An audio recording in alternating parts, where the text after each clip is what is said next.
Land కొనుక్కోండి చాలా తక్కువ ప్రైస్ ఉన్నప్పుడు అంటే చాలామంది చెప్పే సమాధానం ఏంటంటే, ఇప్పటికే మేము 40 లక్షలు అప్పు చేసి ఈఎంఐలో అపార్ట్మెంట్లో ప్లాట్ కొన్నామండి, ఇంకా ఓపెన్ ప్లాట్ అంటే మా వల్ల కాదు అంటున్నారు.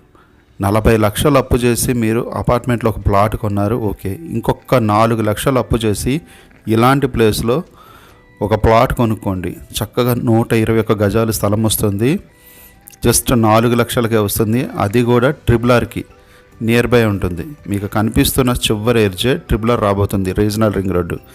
ఆ తర్వాత ఇక్కడ విపరీతంగా ధరలు పెరుగుతాయి.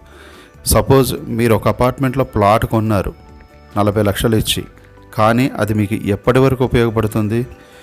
రాను రాను మీ సంతానం పెరుగుతుంది, అది ఇరుకైపోతుంది. అప్పుడు మీకు ఓపెన్ ల్యాండ్ కావాలంటే ఇప్పుడు దొరికే ఈ 4 లక్షల ప్లాటు అప్పుడు 40 లక్షలు ఉండొచ్చు.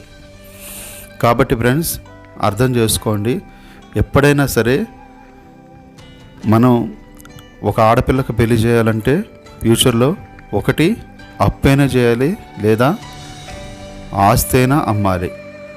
అప్పు చేయడం కన్నా ఆస్తి అమ్మడం ఎంతో ఉత్తమం. ఎందుకంటే అప్పు చేసామంటే రిటైర్మెంట్ వయసులో దాన్ని తీర్చడం అనేది కళ. కొడుకు తీరుస్తాడని గ్యారంటీ లేదు. మీ అమ్మాయి అప్పు మీరే తీర్చుకోవాలి. కాబట్టి ఫ్రెండ్స్, ఇలాంటిది ఒకటి కొనుక్కొని పెట్టుకున్నారంటే రేపు అన్న రోజున ఆడపిల్ల పెళ్లి చేయాల్సి వచ్చినప్పుడు ఇదైనా అమ్ముకోవచ్చు, లేదా అపార్ట్మెంట్లో ప్లాట్ అయినా అమ్ముకోవచ్చు. ప్లాట్ అమ్మితే ఎక్కడ ఉండొచ్చు, ఇది అమ్మితే ప్లాట్లో ఉండొచ్చు. ఏదో ఒకటి బెనిఫిట్ అయితే ఉంటుంది మీకు.